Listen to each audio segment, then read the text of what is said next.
오늘은 총회 제정 나라를 위한 기도 주일입니다. 그리고 또 8.15 광복 기념 주일이기도 합니다. 참 100여 년 전에 이 땅을 살았던 우리의 선조들은 어떤 마음으로 살았을까라고 하는 생각을 해보게 됩니다. 가끔 여러분과 함께 나누기도 했던 이육사의 그 절정이라는 시를 다시 한번 나눠보고 싶습니다. 매운 계절에 채찍에 갈겨 마침내 북방으로 휩쓸려 오라. 하늘도 그만 지쳐 끝난 고원 서리발 칼날진 그 위에 서다. 어디다 무릎을 꿇어야 하나 한 발 제겨 디딜 곳조차 없다. 이놈의 눈 감아 생각해 볼 밖에 겨울은 강철로 된 무지개인가 보다. 시 제목이 절정이라고 하는 시인데 사실 그 절정이라고 하는 단어를 우리가 쓰게 될 때는 보통 좋은 쪽으로, 기쁜 쪽으로 쓰게 되는데 이육사의 절정은 고통과 고난의 어떤 절정에서 정말로 한반도를 벗어나서 저 북방에까지 쫓겨난 상태에서 더 이상 어디로 갈 데가 없는 그러한 거의 절망적인 상태에서 이 시를 썼다라고 하는 생각을 하게 됩니다. 본래 이름이 이제 이월록이죠. 이월록이라고 하는 이름인데 이육사라는 이름으로 더 많이 쓰게 된 것은 대구 형무소에 독립운동을 하다 대구 형무소에 갇혔을 때 그의 그 수용 번호가 264번이었답니다. 그래서 이육사로 불리게 되었다고 하는데 저는 이 절정이라고 하는 시를 읽을 때마다 참 그 고통스러운 마음이라고 하는 것이 얼마나 컸을까라고 하는 생각을 해보게 됩니다. 그런 시대에 육사는 어떤 소망을 가졌을까라고 하는 생각을 해보게 돼요. 오늘 본문은 그런 의미에서 볼 때 소망이라고 하는 것을 다루고 있고 또 이육사가 겪었던 그런 고통의 순간도 함께 다루고 있는 것이 오늘 본문 속에 나오는 말씀입니다. 그래서 그리스도인에게 있어서 고난이란 또한 소망이란 어떤 것들일까라고 하는 것에서 오늘 본문의 말씀을 통해서 은혜를 나눠보기를 원합니다. 본문은 그 본문 앞절에 있는 말씀에서부터 연결이 되어집니다. 특별히 17절 자녀이면 또한 상속자 곧 하나님의 상속자요 그리스도와 함께 한 상속자니 우리가 그와 함께 영광을 받기 위하여 고난도 함께 받아야 할 것이니라 라고 하는 17절의 말씀. 곧 종이었던 상태에서 양자가 되었고 양자가 되어서 이제는 아버지가 되는 한때는 주인이었던 분의 아들로서 그 아버지의 이 상속을 받을 수 있는 권한을 가진 그 양자의 입장에서 오늘 본문을 이해를 해보면 좋을 것 같습니다.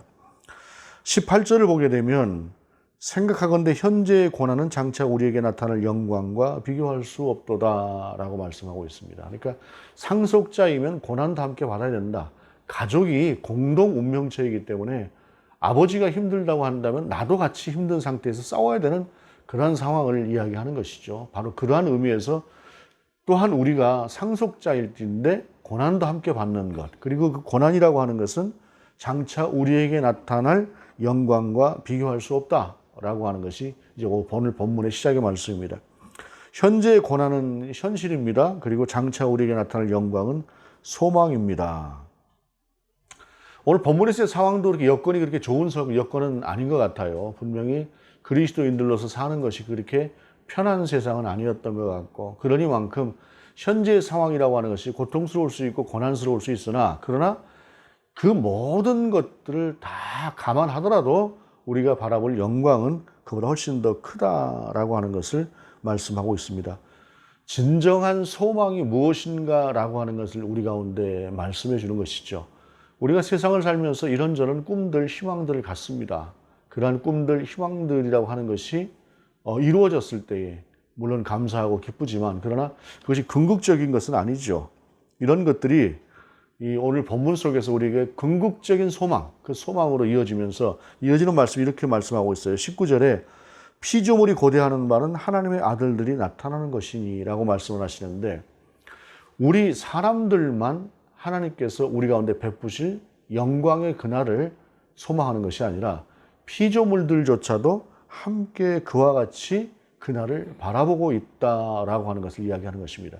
피조물이라고 하는 것은 어떤 존재를 이야기합니까? 그야말로 이 세상에 하나님께서 만드신 모든 것들을 이야기하는 것입니다.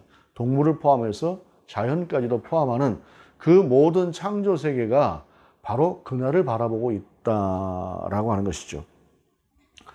이유가 무엇일까요? 그것은 인간의 그 타락으로부터 시작이 되죠. 인간의 타락이 하나님의 말씀을 어겼던 그 에덴에서 쫓겨나면서부터 세상에서 하나님께서 만드셨던 모든 창조의 질서가 어그러지기 시작을 했습니다.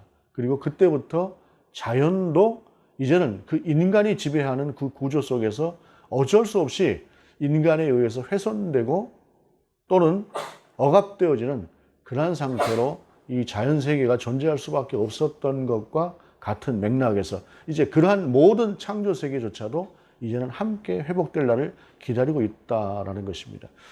참 그 놀라운 영적인 통찰력을 보이는 말씀이지요. 로마서 8장을 그래서 로마서 8장 전체를 로마서 중에 로마서다라고 이야기를 합니다. 로마서 자체가 사실은 성경 중에서도 교리를 설명하는 우리가 오늘 전하고 있는 가장 중요한 그런 성경으로 분류되는데 그 중에서도 8장은 그러하고 또 8장 중에서도 후반부에 있는 말씀은 환희의 찬가다라고 하는 제목으로도 함께 쓰여질 만큼 로마서 8장은 중요한데 이 통찰력 있는 로마서 8장에서 모든 피조 세계조차도 그와 같이 영광의 날을 바라보고 있다. 왜? 사람이 먼저 회복되고 나서 그 다음에 회복될 수밖에 없는 것은 사람의 죄로 인해서 사람의 타락으로 인해서 이 땅에 그와 같은 것들이 그와 같은 고통의 순간이 피조물들에게까지도 이어졌기 때문에 그렇다는 것입니다. 1900년을 전후해서 일본의 군국주의가 세상에 악으로 등장을 하지요. 가만히 보면 세상이라고 하는 것이 참 자기들 잘 살자고 남의 나라를 침탈하고 침략하고 늑탈하고 약탈해서 그것으로 자기들이 잘 사는 것을 추구한다고 하는 것이 생각해보니 얼마나 악한 짓들입니까? 물론 지금도 여전히 전쟁은 아니지만 그 전쟁과도 같은 그러한 그 힘의 논리라고 하는 것이 세상을 움직이고 있고 그 힘의 논리에 의해서 한쪽에서는 고통받고 있는 사람들이 여전히 존재합니다만 전쟁이라고 하는 것은 그 모든 것들을 가장 적나라하게, 가장 극적으로, 가장 강하게 보여줄 수 있는 것이 전쟁인데 멀쩡한 남의 나라 땅을 쳐들어가서 이것이 우리 땅이다라고 이야기를 하고 그 나라의 사람들을 전쟁터로 몰아붙이고 자기들의 군인을 위해서 젊은 처자들을 위안부로 뺏어가기도 하는 이 악랄한 짓을 일본이 했던 것이죠. 우리나라뿐만이 아니라 동남아시아의 대부분의 나라들이 그와 같은 영향권 내에 있었고 세상을 향해서도 그와 같은 모습들을 보였습니다. 바로 그들에 의해서 우리나라가 또 다른 나라들이 여타의 나라들이 고통을 받게 되었던 근원이 된 것처럼 우리 인생들도 따지고 보면 피조 세계에 그와 같은 잘못을 끼치고 있는 존재이다 라고 하는 것을 본문의 말씀을 통해서 볼 수가 있습니다. 그러면서 본문이 이야기하는 것이 피조물이 고대하는 바는 하나님의 아들들이 나타나는 것이니라고 말씀하고 있는데 우리가 이제 어제도 그렇고 욥기를 우리가 읽지 않았습니까? 그 욥기에 보게 되면 하나님의 아들들이라고 이야기할 때 하나님의 아들들은 천사를 가리킵니다.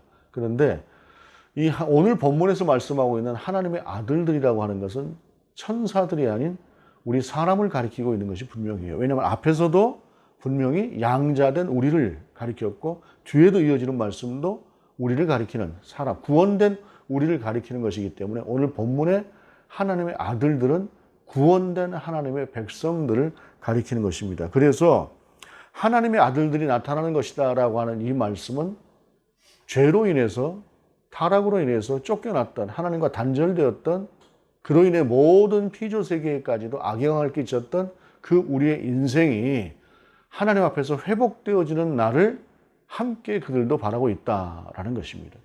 원인이 우리 인생이었기 때문에 그 원인이 제거되고 나면 이 땅에 있는 모든 피조 세계도 처음에 하나님께서 만드셨던 창조하셨던 그러한 세계로 회복될 수 있기 때문에 바로 그와 같은 것이다 라고 하는 것을 말씀하시는 것이죠. 그러면서 이어지는 본문이 그 21절의 말씀입니다.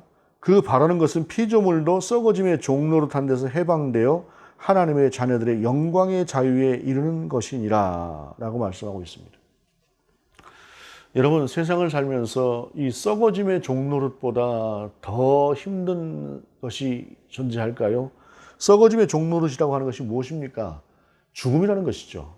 근데 그 죽음이라고 하는 것이 어느 한순간에 우리가 가다가 예를 들어서 한 100년쯤 살다가 100년이 되는 딱 그날 조용히 딱 끝나버리는 그러는 것이 죽음이라고 한다면 어쩌면 죽음은 덜 두려운 것일 수 있어요. 근데 죽음에 이르는 과정이라고 하는 것이 우리가 주변에서 보게 되면 그 과정이라고 하는 것이 결코 편안치 않다라고 하는 것이죠. 생로병사라고 이야기하는 것처럼 태어나고 늙는 것이 병들어서 결국 죽게 되는 그러한 그 과정이 있지 않습니까?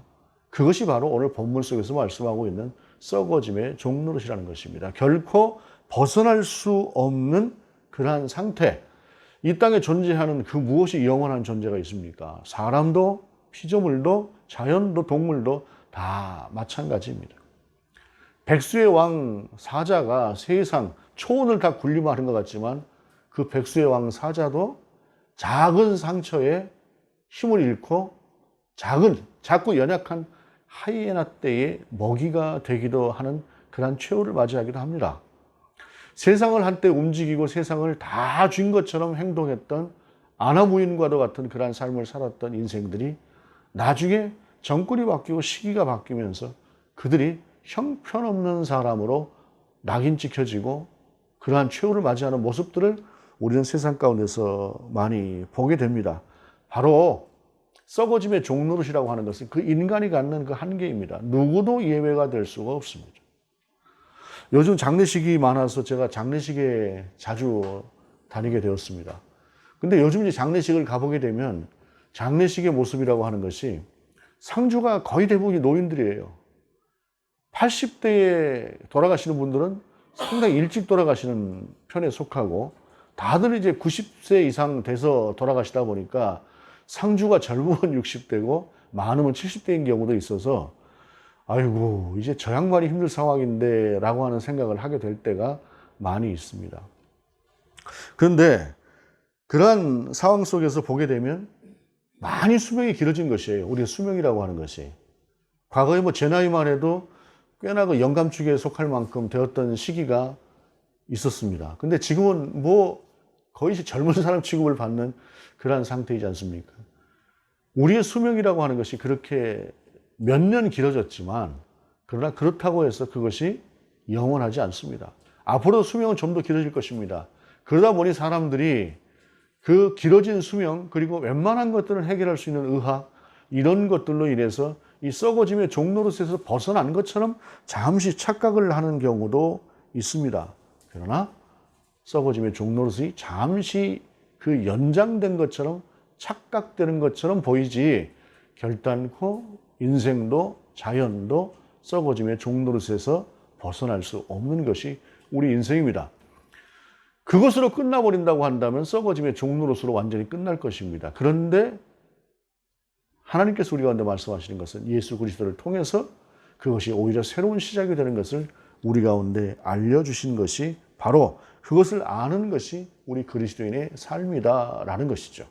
그리고 그럼에도 불구하고 여전히 우리 앞에 놓여져 있는 상황이라고 하는 것이 고난스러운, 고통스러운 그런 상황은 벗어날 수가 없는 그러한 것이 우리의 현실이라는 것이에요. 그래서 이 본문에서도 이 22절에 보게 되면 피조물이 다 이제까지 함께 탄식하며 함께 고통을 겪고 있는 것을 우리가 아느니라 라는 것입니다.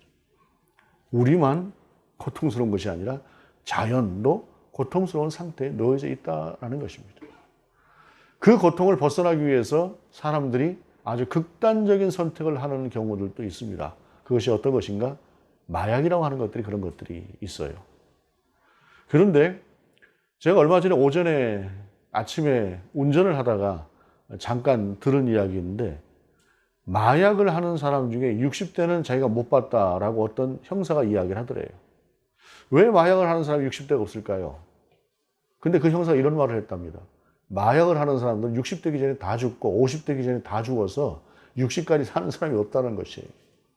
그래서 우리 인생이라고 하는 것은 그것이 뭐 정확한 통계는 아닐 것입니다만은 우리 인생이라고 하는 것이 고통을 좀 벗어나 보고자 이런저런 일들을 합니다. 이런저런 짓들을 하기도 하는 것이죠. 그런데 그것이 궁극적으로 우리의 인생을 편안케 하느냐? 결단코 그렇지 않습니다.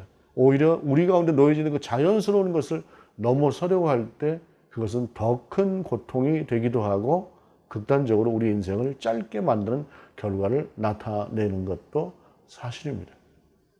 피조물의 썩어짐의 종로로 한 것에서 벗어날 수 있는 길은 결단코 없습니다. 그래서 우리도 역시 그러한 상황 가운데 여전히 놓여져 있다라는 것이죠. 그런데 그럴 우리의 삶에 주시는 23절의 말씀이 그뿐 아니라 또한 우리 곧 성령의 처음 익은 열매를 받은 우리까지도 속으로 탄식하여 양자될 것, 곧 우리 몸의 속량을 기다리느니라 라고 말씀하고 있습니다. 우리가 분명히 상속자이고 양자가 되어서 법적인 지위를 획득한 하나님의 자녀임에도 불구하고 모든 피조세계가 함께 겪고 있는 이 상황이라고 하는 것은 여전히 우리 가운데 존재하는 것들이라는 것입니다. 그러므로 그러한 상황 가운데서 우리가 무엇을 바라봐야 되는가라고 하는 것을 본문은 우리 가운데 말씀하고 있는 것입니다. 바로 하나님의 아들들이 회복되어질 그 날을, 그 영광의 날을 피조물들이 바라보는 것처럼 우리 역시도 그러한 날들을 바라보고 사는 것이 맞다라는 것이죠. 24절의 말씀입니다. 우리는 이 소망으로 구원을 얻었습니다. 눈에 보이는 소망은 소망이 아닙니다. 보이는 것을 누가 바라겠습니까? 이게 세번역의 말씀입니다. 세번역의 말씀으로 읽을 때에 좀 더 이 말씀이 이해가 쉽게 와닿을 수 있을 것 같아서 제가 세번역을 읽었습니다. 보이는 것을 누가 바라겠습니까? 보이는 것은 그냥 갖는 것이죠. 아는 것이죠. 그런데 보이지 않기 때문에 바라는 것이라는 것입니다. 그리고 우리는 그것을 바라는 사람들이다라고 하는 것입니다. 성령의 처음 익은 열매를 받은 우리들도 역시 그와 같다라는 것입니다. 그런 면에 있어서 우리는 세상을 살면서 그리스도인이 되었을 때, 하나님의 백성이 되었을 때 우리 가운데 모든 문제가 해결될 것이다 라고 하는 그런 생각을 한다고 한다면 그것은 상당히 많은 부분에서 착각의 여지가 있습니다. 그러나 상당히 많은 부분이라고 제가 제한적으로 말씀을 드리는 것은 무엇이냐면 하나님의 백성으로서, 하나님의 사람으로서 하나님께 기도할 때에 하나님께서 우리 가운데 베푸시는 은혜가 따로 있고, 또한 하나님께서 우리 가운데 함께 하시는 그 놀라운 은혜와 능력이, 특별히 성령의 능력이 우리 가운데 함께 할 때에 우리가 그것을 이길 수 있는 힘과 능력도 함께 받을 수 있기 때문에 그렇습니다. 바로 그와 같은, 우리가 바라보는 그와 같은 것들을 히브리서는 믿음이다라고 우리 가운데 설명을 하지요. 믿음은 바라는 것들의 실상이요, 보지 못하는 것들의 증거다라고 하는 것은 바로 그와 같은 상황을 바라보는, 그날을 바라보는 우리의 삶이라고 하는 것이 바로 믿음이라고 하는 것을 통해서 바라보는 것이고, 그 믿음이 우리를 그와 같은 사람으로 세워지는 힘을 또한 가질 것이다 라고 하는 것을 말씀하고 있는 것입니다. 주님께서 마태복음 13장에서 비유하시는 말씀 중에 이런 비유가 있습니다. 한 사람이 밭에서 농사를 했습니다. 농사를 할 때에 아마도 남의 밭이었던 것 같습니다. 남의 밭에서 농사를 하는데 그 농사를 하는 중에 보물을 하나 찾았습니다. 오늘날로 말하자면 로또 같은 것이라고 할 수가 있을 것 같습니다. 이 보물이라고 하는 것으로 인해서 자기가 지금까지 살고 있었던 삶의 방식이 완전히 변할 수 있는, 그야말로 모든 것이 충족될 수 있는 그런 귀한 보물을 찾았다고 할 때에 그 사람이 어떻게 하겠느냐? 그 사람은 즉시 가서 그 밭을 살 것이다 라는 것입니다. 이 말씀은 남의 밭을 그런 식으로 사기처럼 사는 것 같다라고 생각하는 그런 경우도 없지 않습니다만, 그러나 당시에는 이 사회가 불완전하다 보니까 이 논밭이라고 하는 것, 논이라고 하는 것이 계속해서 매매가 되어서 원래의 주인이 누구였는지를 몰라요. 그러다 보니까 보물을 찾는, 그것을 숨겨두었던 사람도 전쟁에 나가서 죽었던, 어떤 큰 변고가 있었던, 결국엔 자기의 보물을 와서 찾지 못하는 것입니다. 그렇기 때문에 현재의 밭의 주인도 그 원래 보물의 주인은 아닌 것이에요. 그런 상태에서 자기 자신의 인생을 바꿀 만한 보물이 자기가 자신이 발견했을 때에 그 밭이라고 하는 것이 매매되는 가격이 있을 거 아니겠습니까? 그러나 그 매매되는 가격보다 더 줘서라도 그 밭을 살 이유는 그 밭을 샀을 때 그것이 100배, 1000배의 이익을 남길 것이기 때문에 그 밭을 샀을 것이다 라는 것입니다. 그러면서 천국이 그러한 것이다 라고 우리 주님께서 말씀하시는 것이에요. 오늘 본문 속에서 우리 가운데 요구하고 말씀하시는 것도 그와 같습니다. 사람이 살아가면서 가지는 그러한 삶의 고통이라고 하는 것은 어떠한 사람에게도 예외가 없는 것 같습니다. 누구도 예외가 없는 것 같아요. 많은 것들을 가졌다고 할지라도 그들조차도 역시 그 고통의 무게를 벗어나지 못합니다. 마약이라고 하는 것이 어떻게 보게 되면 상당히 사람들 속에 주목받는 사람들, 또 그리고 좀 가지고 있는 사람들이 마약을 더 많이 한다는 말도 있어요. 더 많이 가지고 있고 더 주목받고 하는 그런 사람들이 왜 그런 짓을 할까요? 그것이 주는 만족이 없기 때문에 그렇습니다. 제가 가끔 이제 SNS 같은 것들을 이렇게 보다 보면은 별것도 아닌 내용들을 막 이렇게 올리고 거기에 뭐 좋아요 눌러달라고 하고 그런 모습들을 볼 때 아유 참 뭐 이렇게까지 해야 되나 하는 그런 생각을 할 때가 가끔 있는데, 사람은 누구나 다 그렇게 주목받고 싶고 관심받고 싶어 하는 것이 사람이 가지고 있는, 대부분의 사람들이 가지고 있는 그런 모습들이에요. 근데 훨씬 더 많은 주목과 관심을 받고 있고, 또 우리가 생각할 때는 어느 정도 요만큼 좀 가지고 있으면 정말로 그거 다 가지고 있고 모든 것에 있어서 만족될 것 같다라고 하는 그러한 가짐이라고 하는 부분도 그보다 훨씬 더 많이 가지고 있는 사람들이 마약에 손을 대고 있는 그런 모습들을 볼 때에, 여러분, 궁극적인 것이 아니면 결코 세상은 우리 가운데 만족을 주지 못한다고 하는 것을 우리가 분명히 알게 됩니다.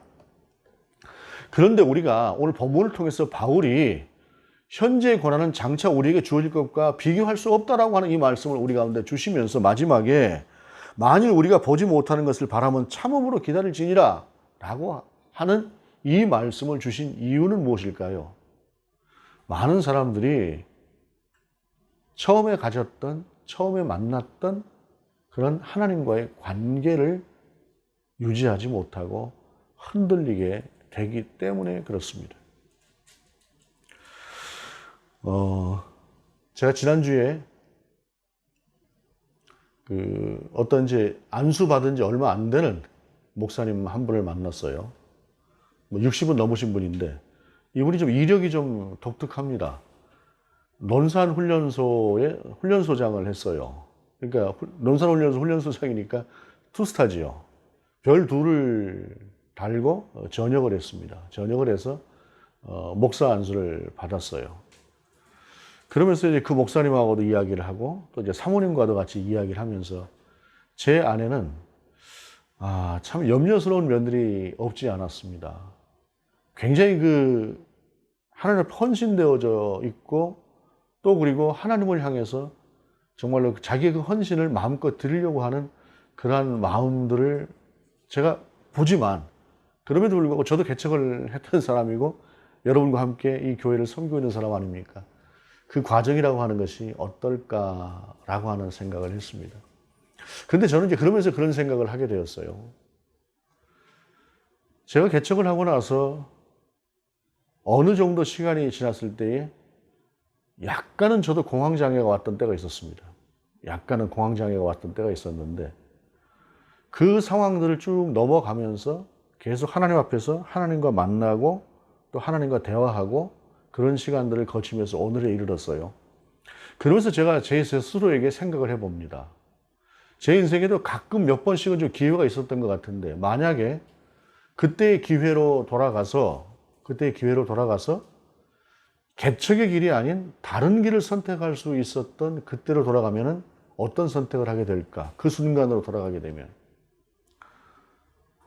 제 안에서 이런 생각이 들었습니다. 그것은 뭐냐면, 그 고통스러운 시간이 있었기 때문에 내가 하나님을 만나고 하나님과의 교제가 깊어지고 했던 지금의 상황이라고 하는 것은, 그 크기는 오히려 그때로 돌아가서 다른 선택을 하고 몇천 명 모이는 교회에 목사로 살아가는 것보다 더 크지 않은가라고 하는 그러한 생각을 하게 되었습니다. 여러분, 우리가 인생을 살아가면서 누구나 한때는 빛나는 시간들을 꿈꾸기도 하고 다 잘 될 것 같은 그런 생각들을 하기도 합니다. 그런데 인생은 예외 없이 고난이라고 하는 상황을 맞이하게 되고 그 길을 걸을 수밖에 없습니다. 그런데 아무 이유도 모른 채 그 고난의 순간을 맞는 것이 아니라 목적을 두시고 우리를 이끌어 가시는 그 하나님이 함께 하시는 그래서 이유가 있게, 나는 이해하지 못하지만 이유가 있게 내게 주시는 그러한 순간이라고 하는 것을 우리가 알고 그 하나님을 붙잡고 나가는 시간이라고 한다면 그 시간은 의미가 없지 않습니다. 그리고 오히려 그 시간은 우리 가운데 좀 더 큰 동력을, 그리스도인으로서 이거 믿음이라고 하는 동력을 주는 도구가 되게 될 것입니다. 어떠한 순간, 어떠한 상황 가운데서도 우리가 바로 이와 같은 참음과 인내로 바라보아야 될 것을, 그리고 놓지 말아야 될 것은 바로 우리에게 주어질 하나님의 은혜가 이제 시작하는 이 시점에서 완성되어질 그날의 은혜가 너무도 크다라고 하는 사실을 비록 우리가 보지 못했지만 안다고 하는 사실입니다. 그 믿음으로 우리가 살아가고 있고, 그것은 이미 우리 가운데 주님께서 상속자라는 이름으로, 양자라는 이름으로 인쳐주신 은혜가 있기 때문이라는 것입니다. 그래서 우리가 바라고 원할 것은 썩지 않을 소망을 향해서 분명히 바라보는 그러한 믿음과, 또 다시 돌이켜서 내 자신을 하나님께로 맞춰드리고 하나님께서 우리 가운데 예비하신 그것들을 바라볼 수 있는 하나님의 사람으로 세워지는 것들이다라는 것입니다. 바울이 이와 같은 말씀을 한 후에 로마서 8장 후반절에 갔을 때에 그 환희의 찬가를 불렀던 것처럼 그 순간, 그 상황들을 넘어섰을 때에 하나님께서 주실 그 놀라운 은혜들을, 놀라운 것들을 바라보며 100년을 사는 이런 인생이 아니라 영원의 세계를 바라보며, 그것이 비록 현재 눈앞에 보이지 않더라도 그 바라는 바들을, 믿음으로 바라는 그것들을 끝까지 바라보고 참고 인내하는 그야말로 믿음의 사람들이 되어지기를 원합니다. 세상을 보면서, 저를 포함한 이 땅에 존재하는 그리스도인들을 보면서 믿음이 참 걱정이 됩니다. 저런 믿음을 가지고 정말로 하나님의 나라에 이를 때까지 그 믿음을 지킬 수 있을까라는 생각을 자주 합니다, 요즘.